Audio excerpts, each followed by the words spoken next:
係有個窗台嚟嘅，咁我咧就望落去下邊咧，我好想跳落去。仲有樣嘢就係佢哋會返國內做即係坐月咧，我見到即係好多即係呢啲嘅 case 咧有良莠不齊嘅狀況，我好想講出嚟，我真係我忍唔住啦，我真係要講返個事實出嚟俾大家知。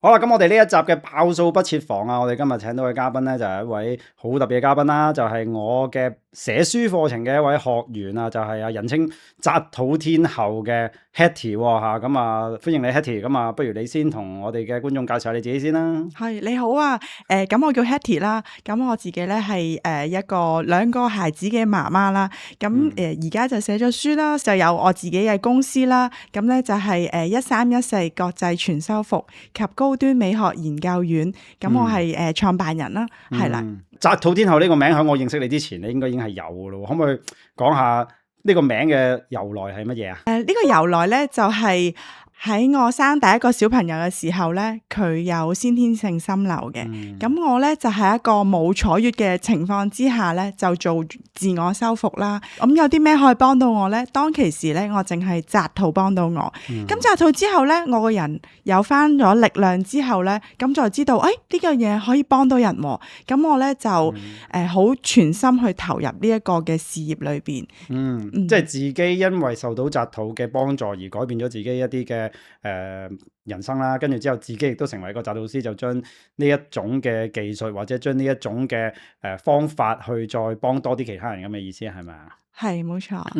其實我都有睇過你本著作啦。咁其實我發現即係 Hetty 都係一個充滿故事嘅人啊。咁啊喺書裏面寫到咧，就話你即係生完 BB 嘅時候，曾經有段時間都有個好嚴重嘅即係呢個產後抑鬱症係咪啊？係。咁但係好多未經歷過嘅人嚟講咧，即係可能真係永遠都體會唔到裏邊嗰種感受係點樣嘅。你喺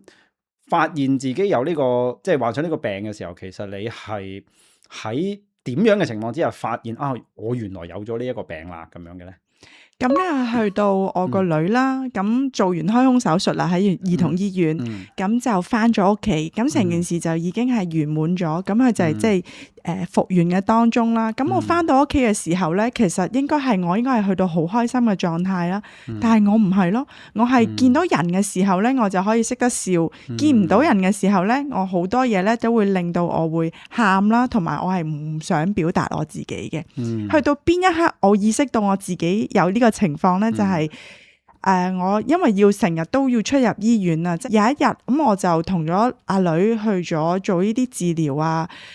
，checking 之後咧，咁我就喺一個比較高嘅地方咧，係有個窗台嚟嘅，咁我咧就望落去下邊咧，我感覺到好吸引，我好想跳落去，我好想即係離開呢個世界，帶住我個女離開呢個世界，所以嗰陣時其實我係想抌咗佢，然之後我再跳落去，然之後咧好彩嗰刻咧我個女喊，佢想飲奶，跟住咧我就醒翻啦，我知道我要翻嚟啦，咁我就知道，咦，我出事啦，點解我會被嗰樣嘢吸引咗想跳落去嘅咧？咁所以我就開始咗我要人哋幫我嘅呢一個嘅故事啦。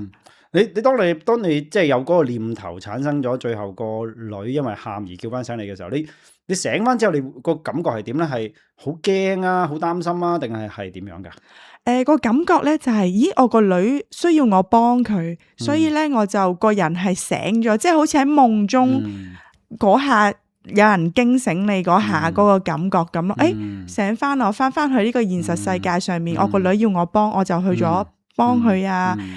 整奶啊，同佢例如換片啊呢啲，我就會日常呢啲嘢我都會做咯。當呢啲嘢好平靜嘅時候，我就會自己好容易去叫做 loop 翻入去，走翻入去嗰個嘅情景裏邊。即係呢個念頭係並唔係只係出現過一次嘅喎。係啊，呢個念頭並唔係出現過一次，係啦，出現咗好幾次。係啊。咁你點樣去？嗱，咁有第一次你知道會咁啦，咁你第二次再出現嘅時候，因為你個念頭如果萬一嗰個念頭戰勝咗你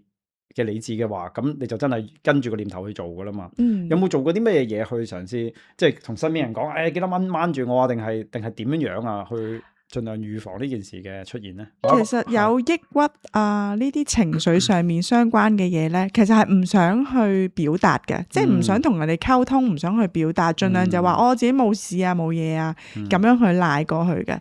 咁有啲乜嘢令到我可以自己起翻身咧？就係我都好多謝我即係。從細到大我都有做運動呢一個嘅習慣嘅，係啦。咁我係代表過香港去出去比賽啦。咁所以咧，我知道身體好嘅時候，自己個諗法咧，亦都會係開心啲嘅，係啦。咁所以我就會嘗試去做運動。咁嗰陣時其實我有選擇到用超慢跑。咁而因為身體實在係好虛弱，我係好輕鬆喺原地去跑3分鐘咧，我已經喘晒氣，我係喘到要停，係啦。咁而我係由3分鐘開始一路去到練習咯，去到今時今日，我個女都5歲啦。咁我而家係已經係擺脫咗要超慢跑，我而家正常係跑步，就算係跑上斜，我都可以連續跑個幾鐘都 OK 啦。哦，即係真係運動呢樣嘢係幫你克服咗嗰個即係抑鬱症嘅各樣嘅嗰啲，即係對你嘅情緒上面嘅影響，可唔可以咁講啊？係啊，一個好即係一個係好急切嘅暫停咯。即係例如我係招咗落去嗰個位嘅時候，做運動係會好有效喺當刻去剎停嗰種嘅情況。咁而如果要深層去幫助嘅話咧，我當其時就有揾即係專業人士啊，有社工，其實係呢幾年都一路陪伴我去行出嚟嘅。咁我前2日都有見到佢，佢就話我已經見到我已經唔同晒，佢而家就想揾我做合作伙伴咯，都係去一齊有啲活動咁樣，係啊。咁其實都好似有啲冥冥中有啲主宰，因為我有睇過你嘅個人介紹裏面都有講到，就係話其實你係讀浸會體育系噶嘛。係啊，嚇，即係嗱，你當然讀浸會體育系嘅時候就唔會係因為後來嘅事啦，只不過你真係可能因為中意運動，所以你就入咗體育系啦。OK， 但係呢個體育系你喺裏面吸收到嘅知識係後來幫你克服咗呢一段即係咁艱難嘅歲月嘅一個好重要嘅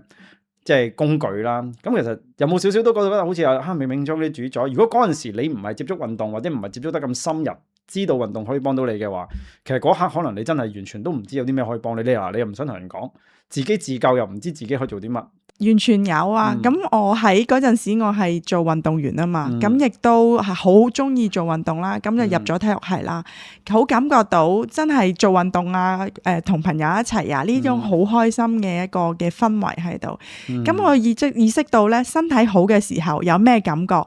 去到我產後啦，咁原來我係冇做到即係冇做到坐月，甚至乎要日日要出入屋企，出入啲冷氣地方。咁咧，我嗰個身體咧係差嘅狀況咧，令到我嗰個對比好大啊！咁好感受到身體好嘅時候係點，身體虛弱嘅時候係點樣嘅。咁中間我就有呢個轉折，令到我好了解到我自己原來處於某唔同嘅階段，身體又用呢個狀況嘅話咧，係有嗰種嘅。嗰種領悟喺度啦，嗰種認知喺度。其實講起做運動，我而家都即係 keep 住咗做健身有一段好長嘅時，即係唔係好長嘅，即係我諗大概 around 未夠1年啦嚇，即係但係我都做得幾密嘅，一個禮拜做即係4到5日咁樣。咁其實一開始做嘅時候係諗住即係諗住增下肌啊嗰啲咁樣啦，以為自己可以做到大隻佬啦嚇，咁最後而家都放棄咗呢個諗法。但係我自己都覺得即係做運動確實係除咗即係強身健體之外，即係對個精神面貌係會有啲幫助嘅。即係你個人感覺上自己嗰個嘅即係抗壓能力啊，或者其實呢啲都好科學嘅，因為你做運動你釋放多巴胺嘅時候，你嗰啲負面情緒嗰啲會即係減弱啲啊嗰啲咁樣樣。所以即係其實可唔可以咁講？你都會好鼓勵人哋去，無論咩運動都好啦。總之即係每個人都會需要做下啲運動嚟去保持自己身心健康咁樣咧。係啊，就算咧嗰啲媽媽佢哋係好想被動咁樣去即係做運動啦，即係幫佢按摩啊、做紮肚啊。咁之後我都會鼓勵佢哋做一啲好輕鬆，就係每日出咗門口着咗對波鞋，咁啊嗰日叫當贏噶啦。咁通常你着完波鞋嘅時候，你個人就好想行落街噶啦，咁係啦，冇錯。咁有一個好輕鬆嘅一個狀態，去進入一個運動嘅模式咯。哪怕係1分鐘，咁我都贏噶啦。非常好嘅，最微小嘅起動啊，起碼喐咗先。我諗做任何嘢都係嘅，即係你喐咗，我哪怕你再慢，好過你原地踏步。我唔介意行得慢，但我介意你唔喐咯。如果唔喐嘅話，即係同寫書又好，做咩都係嘅。你成日淨係得個諗字坐喺度，係冇結果。哪怕你今日只係寫一行，我都覺得你係好過你乜都唔做咯。我寫書嗰陣時都有個特別嘅嘢，因為嗰陣時其實咧，我亦都係去咗英國嗰邊，即係我唔係閉關去寫書㗎，因為我仍然係要接觸佢人群啦，去接觸呢個社會，甚至乎去咗英國嗰邊去考察啊，睇下可以即係增大嗰個生意咁樣咯。咁所以我係每朝早4點半起身咧，就去先關於整書嘅嘢，去到做到7點幾嘅時候咧，咁就開始去即係執拾去做其他嘅嘢。咁你幾點瞓覺？去到都係正常11點咁樣。哦，咁譬如話即係我哋識個 layman 啦嚇，我哋即係可能唔係好了解抑鬱症呢個病嘅一個人啦嚇。有時可能有冇身邊嘅一啲人，可能抱住一啲即係善意嘅，即係可能其實佢擔心你，佢想你好。然後嚟去作出一啲嘅安慰或者關心，但係咧就反為嗰啲嘅安慰關心咧，其實在於一個患者嘅角度嚟講，其實係冇幫助，甚至乎係負面嘅。你有冇一啲 tips 俾翻我哋每一個睇緊節目嘅人？即係如果面對一個抑鬱症患者嘅時候，有啲乜嘢千祈唔好講，一講就你以為係好心，最後係做壞事嘅。有冇咁樣嘅一啲 tips 俾我哋啊？咁你頭先都講得好好啊，即係叫佢堅強啲啦，唔好諗咁多。其實嗰個人唔係自己想諗咁多，而係佢喺無意中嘅中間咧，佢係會不斷去諗，不斷去令到嗰件事係會不斷係去喺個腦裏邊去重複咁樣去重現。佢其實嗰個人都唔想，尤其是咧產後嘅媽媽，因為咧佢懷孕嘅時候咧，佢嗰個即係內分泌咧嗰啲荷爾蒙咧，佢會一個好開心好高嘅水平嘅。咁佢一生完 BB， 其實嗰下咧，我哋正常人應該大概係咁多。咁你陀小朋友嘅時候就會高啲，到佢一生完嘅時候，咁佢嗰個荷爾蒙就會向下 drop 噶啦，咁所以又加上又冇得瞓，又要即係小朋友又係咁喊啦，咁亦都已經唔係即係再做女嘅時候，反而係要即係媽媽要去照顧人，又唔係我俾媽媽照顧，咁所以好多呢啲無形壓力就會衝埋嚟，咁所以咧特別係產後嘅媽媽咧，真係唔好同佢講話即係堅唔堅強，你可以陪伴佢，你可以令到佢會知道你係一路都喺身邊，俾佢有一個安全嘅一個網咁樣咯，係啦，咁要意識到有呢一樣嘢，佢哋係會有情緒會 down 落去嘅時候嘅，即係其實唔需要特別講乜嘢嘅，反為你係陪伴佢，俾佢知道佢唔係孤單就得啦，即係唔好講咁多嗰啲即係以為好有意義、好激勵嘅說話。係啊，冇錯，又特別係如果喺佢喊嘅時候咧，就千祈就唔使同佢講話，你唔好喊啦，或者即刻遞紙巾俾佢，除非佢要求要，係啦，否則你就係擺喺佢側跟，佢要佢咪自己攞咯，佢唔要佢就你又由佢唔好要。哇，呢個真係重要喎，原來遞紙巾都係錯噶。係噶，因為佢嗰個情緒一路喺度即係抒發緊出嚟噶嘛，咁遞紙巾嗰下咧，其實係 stop 咗佢個情緒嘅流露。咁如果佢個情緒係可以一路俾佢 flow 出嚟，俾佢流露出嚟咧，對佢嗰個嘅抒發咧都係好事嚟嘅。係啊，哇！呢個真係有少少顛覆我認知，尤其男士啊，我哋個 mindset 係好 problem solving 噶嘛，即係我哋嘅基因係去即係解決問題噶嘛。見到你喊，我遞紙巾俾你，我仲會覺得呢個應該係一個即係關心你嘅行為，但係從來唔好諗佢來遞紙巾都係唔好，反為擺喺裏面，你自己要嘅時候先攞，呢個先係對佢係好嘅。係啦，即係例如你開咗個紙巾，你搣咗少少，但係你又唔係遞俾佢嘅，你擺側巾，佢以需要嘅時候咪問你咯。當佢需要嘅時候，你俾幫助佢咧，反而呢個係更加珍貴啦。係。你覺得作為一個先生啊，即係自己嘅太太亦都有一個即係抑鬱症咁樣嘅情況啦，喺嗰個時候最重要嘅任務或者最重要嘅責任係啲咩咧？喺嗰一刻最重要嘅責任咧係佢即係每晚翻到屋企，咁佢會見到佢嘅太太噶嘛，咁就係先錫咗個太太，先再抱個女，呢一個嘅次序咧係更加好啊！即係個媽媽就覺得我生咗個女，原來我唔係阿女嘅媽媽，而係我係真係太太嚟嘅咁啊樣，即係我係被錫嘅一個人咁樣咯。係啊哇，非常之好，呢個我真係要出去記住啫。我相信呢個就算係任何情況之下都應該要做，即係唔關佢即係太太冇病啦。其實真係近來咧都有一啲新聞睇下你有冇留意啦。黃澤峰兩公婆咧，係啊，即係都有類似咁樣嘅，就係因為佢哋好高齡咁樣去即係生即係生咗兩個女咁樣啦。咁之後即係佢哋嗰個夫妻壓力嗰個，即係根據翻報道所講咧，其實都真係好大，或者個女士都會有一啲情緒崩潰嘅時候，令到個男士又會即係覺得唔容易啊咁樣樣。咁但係我亦都好同意你嗰句，就係話即係作為男士應該其實唔係淨係男士，女士都一樣啦。即係如果你係同嗰個人係已經決定咗係要結婚啦咁嘅話，咁即係對方嘅好與壞或者佢嘅高潮低潮，你都應該要去即係同佢一齊去面對咯，即係唔會話你好嗰陣我就同你一齊，跟住之後你遇到艱難啦就即係各自計算啊嗰啲咁樣樣咯，所以我都覺得你嗰個嘅你嘅婚姻應該都係相當之即係幸福嘅，我相信係嘛？即係中間都一定會係有爭拗啊，會有即係摩擦嘅時候咯。咁其實都係一種修行嚟嘅，即係反而你會見到嗰啲位嗰啲情況，我而家都一路要提升緊自己嘅，就係遇到有情況選擇啱嘅時候去講出嚟咯。咁真係要有溝通嘅。如果大家都係一路都係好好先生好好太太咧，咁其實中間如果有啲嘢咧係都要去面對，要去磨合，要去講嘅。係所以呢位仍然都係每一對夫妻都會遇到噶啦，都係一路行嘅時候一路遇到就一路解決咁樣。有啲人話唔嗌交嘅夫妻先有問題啊嘛，係啊，你唔嗌交，你從來都冇經歷過，即係點講，冇經歷過挑戰啊，冇經歷過摩擦，大家就唔識得去處理衝突啊嗰啲咁樣，反而即係太過一帆風順都唔係一件好事，亦都唔存在，我相信完全一帆風順嘅關係嚇。咁我想問下啦，即係嗱，你係有2個細路仔嘛？大嗰個係女，細嗰個係仔啊？係冇錯。經歷咗第一個嘅大女。有病，亦都令到你自己有呢個抑鬱症啦。響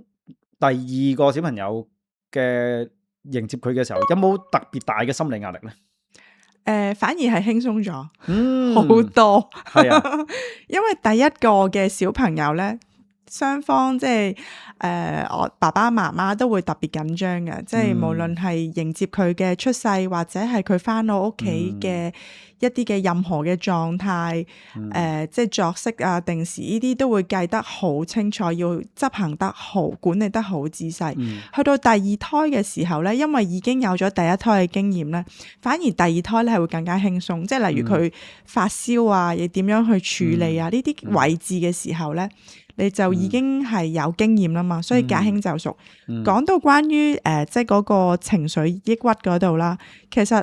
我自己亦都迎來第2胎嘅時候，喺呢一方面更加會去點樣去愛自己會更加多咗，亦都係我嘅身邊嘅人知道點樣去 take care 自己。再加上第3方咧，其實香港政府真係好好嘅。當我講咗出嚟我有呢個事件嘅時候咧，其實咧政府機構啊，甚至乎社工咧，佢都會特別去即係去特別照顧我哋呢個 case 嘅，甚至乎我個小朋友生咗出嚟之後咧，咁都會有一啲嘅坊間嘅一啲嘅即係關愛嘅組織啦，特別係照顧小朋友嘅即係發育啊嗰啲咧，係佢會照顧我哋呢個 case 嘅，係額外嘅資源去照顧我哋呢個 case 嘅。原來有啲咁樣嘅嘢㗎，香港政府原來係啊，都幾全面，我估唔到。係啊，係如果我第一個小朋友唔係即係先天性心瘤，其實嗰陣時已經會有社區保姆可以幫到手。咁而因為我個小朋友有心瘤病，咁所以咧好多嗰啲即係嗰啲 auntie 亦都未必會即係可以收到呢啲 case 啊，因為都係即係生命有關嘅嘢。咁所以我先會變得咁當其時變得咁即係孤立。同埋嗰陣時當其時係 COVID，咁變咗就係雙重夾擊咁樣咯。咁你響譬如你同你先生計劃要第2個細路仔嘅時候，咁嗱當然嗰啲餵奶啊、換片啊、掃風啊嗰啲，咁我都有2個細路仔，我都明啊。第一個咧有啲人叫咩？第一個咧就叫做照書養，第2個就當豬養。第一個當照書養，即係嗰本書教你點樣做，你就跟住做。即係第一個你乜都唔識啊嘛，咪跟住人哋講嗰啲咯。第二個就當豬養，即係就第一個得啦，第一個都掂啦，第二個搞實得啦咁樣。你有冇曾經擔心過就如果我生完第二個之後，我又再出現抑鬱情況，咁點算咧？有冇呢一個疑慮咧？其實我係已經克服咗我第一胎嘅產後抑鬱，已經進入一個穩定嘅時間，先去有第二胎嘅。咁變咗咧嗰個心理關口要過嗰啲位咧，其實已經係過咗，亦都我咪話頭先有社工啦，亦都自己即係日常有做運動啦，亦都係有即係屋企人啊、先生嘅支援啊，係啦，咁四大長老嘅一路嘅支援，咁已經俾我一個定心丸喺度，咁去迎來第二胎，同埋我身體已經係強壯咗。我咪話我第一胎冇坐到月嘛，咁我個陪月姐姐咧，我有請嘅，但係佢一日都冇見過我個女，係因為全部都住晒喺醫院嗰度。當其時幫到我嘅咧就係陪月姐姐，佢每晚有盆薑水俾我沖涼，等我好寒打晒冷震喺醫院翻嚟嗰陣時咧，就可以沖嗰盆嘅熱水嘅涼，跟住之後個人即刻出汗就可以去瞓覺。咁同埋第二樣嘢就係紮肚嗰陣時，紮完肚之後咧，我個 core 咧又翻嚟，即係八嚿腹肌嗰個位咧翻嚟啦。咁我變咗我成個人係有翻力，講嘢有翻中氣。超慢跑嘅時候都係即係嗰個時間係亦都係做得好好咯。咁啊，不如又講下你寫書嘅事情啦。嗱，早幾日係咪琴日啊？就見到你嘅書就上咗架啦，喺香港嘅主要書店都非常之好啦。咁啊，呢本書你寫作嘅時候，其實有冇一個初心可以同大家分享下咧？因為咧，紮肚嘅書籍咧，即係古法紮肚嘅書籍咧，喺坊間咧係未有出呢本書嘅，係啦。咁所以咧，我就真係見到即係網上嗰個即係裏邊嘅database 咧係一路都係冇呢啲知識，甚至乎啲知識係錯嘅，所以我好想出呢本書去補足翻呢一個嘅板塊嘅不足，係啦，呢個係我第一個初心想做嘅嘢。第二個初心想做嘅嘢咧，因為我一路係做緊紮肚師呢一個即係專業啦，我上門做過好多 case， 見到好多媽媽無論係情緒啊，或者係佢哋身體發炎嘅症狀咧，好多而令到佢哋即係佢哋嗰個身體個狀態啊，出唔到汗啊，或者係一路 keep 住係肥胖又減唔到水腫呢啲狀態，我見到太多。咁仲有一樣嘢就係佢哋會返國內做即係坐月咧，咁佢哋會有紮肚師幫佢哋做紮肚。咁我見到即係好多即係呢啲嘅 case 咧，有良莠不齊嘅狀況，咁變咗咧我好多要返嚟即係俾我即係去跟返手尾，係啦，咁變咗。呢啲嘅狀況，我好想講出嚟，我真係我忍唔住啦，我真係要講翻個事實出嚟俾大家知。咁所以點解我而家會有呢間學校，就係我會想將呢個即係紮肚呢一個嘅專業，真係好做翻個 standardize， 有翻個標準喺度，令到真係可以唔係魚目混珠咁樣去行呢件事，而係真係幫到真係生咗 BB 嘅媽媽，因為佢哋已經付出咗好多，用咗好多力量去生咗個 BB，真係想佢哋有一個好全面嘅一個修復咯。即係話因為個業界裏面冇一個好即係叫做標準嘅一啲流程啊、知識啊嗰啲嘢，咁你就填補呢個空缺啦，或者呢個空白位啦，亦都等一啲即係如果有機會要去，可能一個婦女佢需要去用呢啲服務嘅時候，識得去知道點樣篩選、點樣揀為之啱自己，或者乜嘢為之合規合格咁樣樣，可唔可以咁講啊？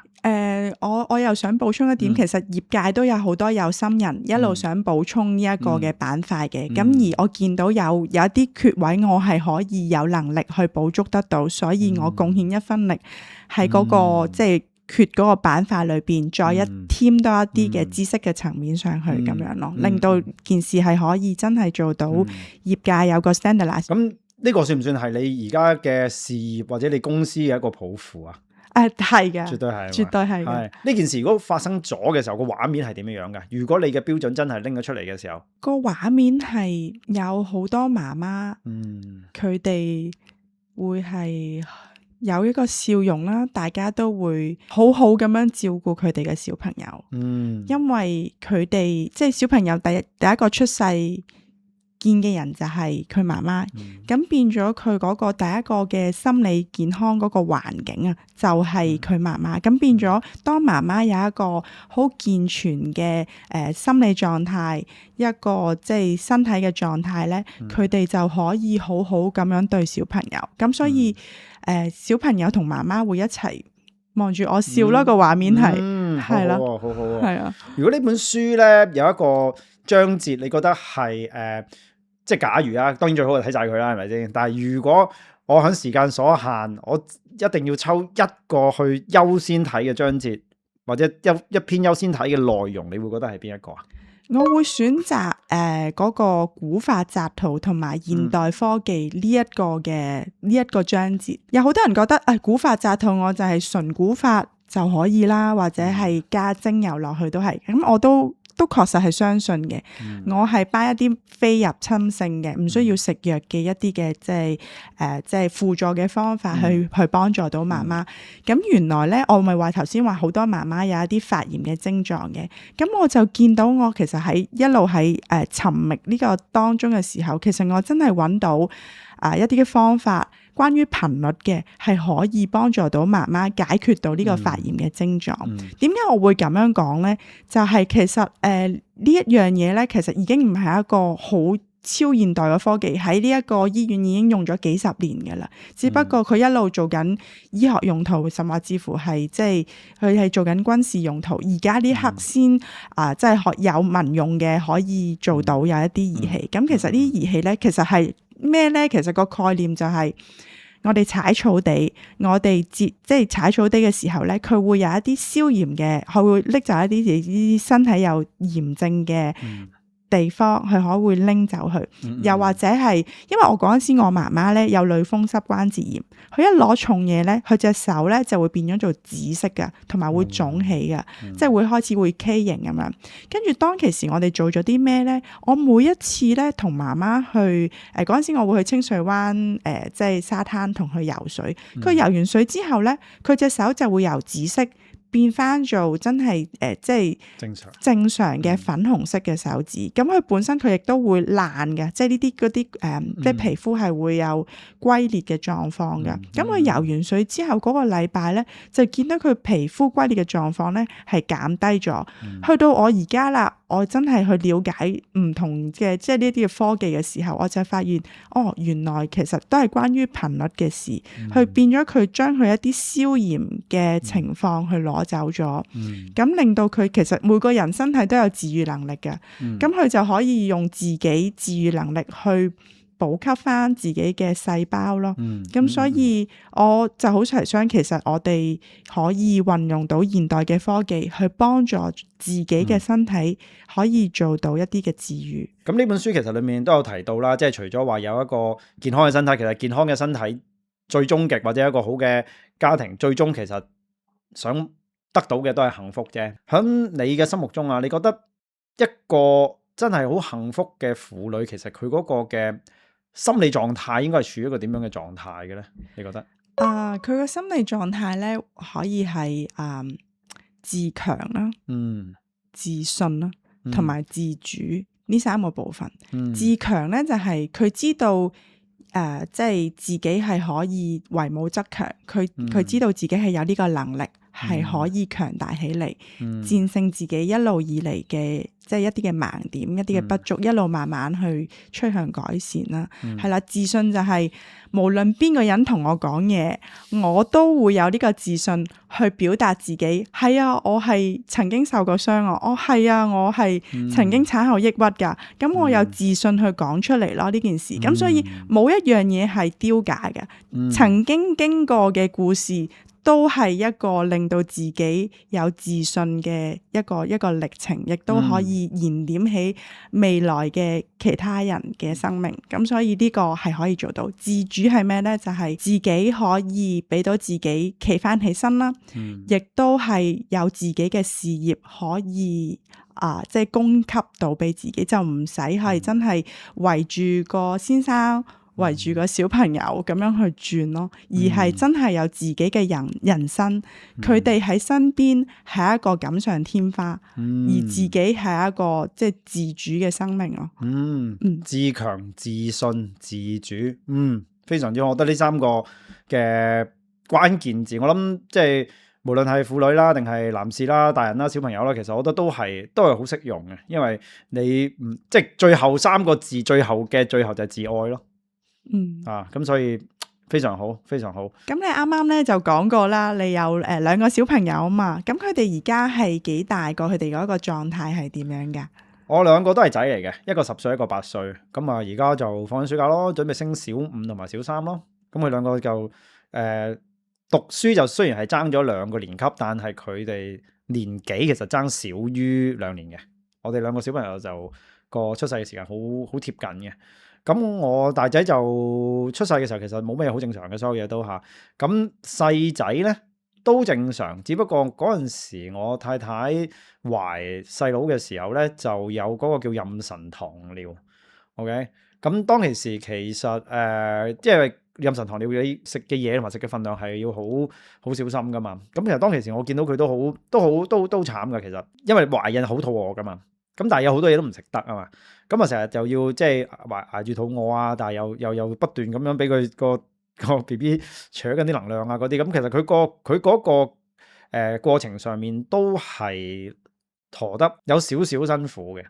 咁所以that's why 因為我生咗2個都係仔啊嘛。咁有啲人就問我追唔追個女啊嗰啲咁樣。咁啊首先我覺得即係3個未免真係有啲太吃力啦。呢個第一啦。第二嘅就係就算唔好理3個人即係吃唔吃力先啦。即係我覺得因為我太太喺第2胎陀細佬嘅時候，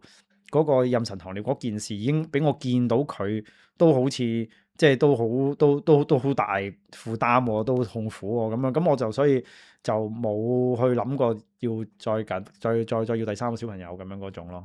我都經歷過妊娠糖尿啊。我生第2個仔嗰陣時候咧，咁我係即係40歲啦嗰陣，咁亦都係有妊娠糖尿啦。咁我好明白咧，就係我好想食嘢，但係咧食澱粉質嘅嘢先會令到飽肚噶嘛。但係澱粉質嘅嘢有啲咩係做到咧？佢就係2個嗰啲茶樓嗰啲匙羹咧。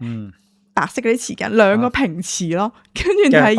嘅白飯咯，係啊，淨係可以食到呢2嘅白飯嘅澱粉質，因為升糖啊嘛，係啊，咁所以每日又要拮手指，所以我都好明白，好想食，又冇得食，同埋會好，因為瞓覺嗰陣時會好肚餓咁樣嘅感覺。係啊，我仲記得嗰陣時係一日要分好多餐嘅，早餐、上午茶、午餐、下午茶、晚餐。雖然好似食好多餐咁，但係其實每餐食嘅嘢係好少，食嗰啲咩什麼梳打餅啊，即係嗰啲咁樣嘅啫嘛。咁所以我細仔出世嗰個嘅體重都係偏向少少輕嘅，佢有少少輕嘅。咁啊，但係當然冇問題啦，即係所有健康啊，而家都好精靈啊，2個都好好啊咁樣啦。咁都感恩咯，即係所有嘢都即係有驚無險咁樣樣咯。好好啊！我就係聽到你都好錫，即係好照顧老婆嘅一啲嘅感受咯。係啊。咁你咁近生2個小朋友，對佢嚟講其實都同埋2個都係仔啊，好有能量啊！2個都，因為我一定係啦，成日喺屋企跳嚟跳去啊，追嚟追去啊嗰啲咁樣。即係不過我覺得細路仔即係真係講緊幾歲啲細路仔咧，其實男女都一樣啊。啲女仔就算係小朋友，即係小學嘅女仔，佢哋都係會走嚟走去啊，即係玩啊嗰啲，其實都會係咁啊。我相信其實男女我覺得真係分別都不大，除非去到真係大個啲，去到大個啲嘅時候，就女仔就會即係傾向斯文啲，男仔就再即係暴力啲啊，即係嗰啲咁樣樣咯。但係真係好細個嘅時候，我發覺2個都差唔多，男女都差唔多。我有時去學校見到啲即係我啲仔啲女同學，其實都係好活躍咁咯。係啊，不過你開心啲，一女一仔，仲要係女大仔細，係呢個嘅組合係最完美嘅。我聽啲老人家講嘅咋，即係一仔一女就都係最好啦。如果係大嘅係女，細嘅係仔就更加好嘅。都好嘅，女咧都係好乖咯，即係好貼心咯，即係會見到我會即係我係好容易受感動嘅。咁咧佢就會有陣時去睇戲咧，即係屋企喺度睇戲咧，佢就會去到一啲感動嘅位咧，佢會即刻望住我個樣咯，因為本身係睇緊電視噶嘛，跟住去到一啲佢自己 feel 到有啲感動，佢就會望住我咯，跟住我就望住佢，媽媽冇嘢啦。咁當我嗰、個而家嗰個即係個抑鬱個情況一路一路舒緩咧，我而家即係受感觸嗰、個。即係時間就少咗好多，咁佢而家其實佢都會基本上都會望一望我，睇下我有冇喊，佢會 take care 媽媽嗰個情緒添嘅。即係佢知道如果見到呢啲嘢嘅話，媽咪可能就會有情緒波動啦，所以佢就嚟望一望你，睇下你係咪有啲咩事。如果有嘅，可能就埋嚟攬下你，即係類似嗰啲咁樣。哇，好 sweet 喎！係啊，女仔會多啲呢啲嘢。我啲朋友生女嘅都會講話，爸爸對住個女就係冇晒符，就係嗰啲即係嗰啲好 sweet 嘅舉動係會咁。男仔就冇咁多咯。細啲嗰陣都有嘅，去到而家都已經開始係咯，佢有佢自己個性咯嚇。仔，因為我而家個仔都係細啊嘛，我個仔2歲幾啦，咁佢都好 sweet 嘅，例如即係一齊食提子咁樣啦，咁樣食提子食下咧，佢就會遞一粒俾我噶啦，跟住咧我就見到嗰個碗裏邊唔係有好多粒啦，跟住我就扮食咯，扮食完放翻喺度咧，跟住佢就會好意識到呢件事，我個女就唔會有呢啲行為嘅，佢對一啲我物質上面嘅嘢咧，我個仔就會供給俾我嘅，佢就會。就係一路就係遞到俾我，到我食咗為止，擺咗入口為止，佢先會跑出去玩嘅，係啦，係啦，明白。同埋前2日都好窩心嘅，咁我就即係做完嘢啦，係啦，做完 Zoom 之後咧，咁咪即係比較夜去瞓覺啦，咁佢就一路都冇瞓，就等我，跟住咧去到翻上床瞓覺嘅時候咧，佢就特登瞓高啲啊，即係好似男朋友咁樣咧，跟住佢就攬住我咯，佢就攬住我個頭，跟住就咁樣摁兩下，好笑。哇！呢啲真係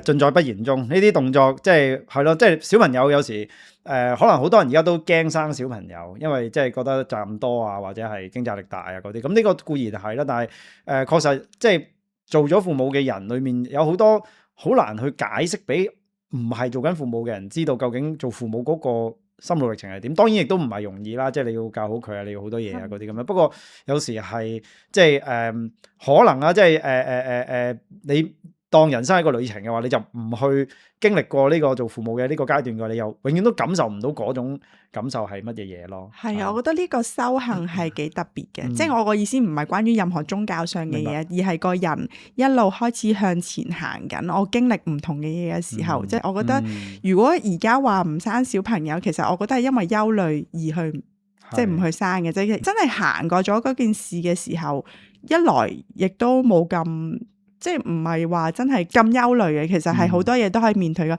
每一樣嘢去做得出嚟嘅，一定原來都有解決方法。呢個就係一路行嘅時候，其中一樣悟到嘅嘢咁樣咯。好好啊，好，呢個真係即係唔係淨係純粹講緊一門技術咁簡單啊！即係我哋其實係透過呢件事可以對我哋嘅人生反思更多，令到我哋自己嗰個。即係個維度啊，即係都唔係講宗教啊，令到自己個維度更加高。呢個我都好深信，即係人生嘅修行嘅呢一個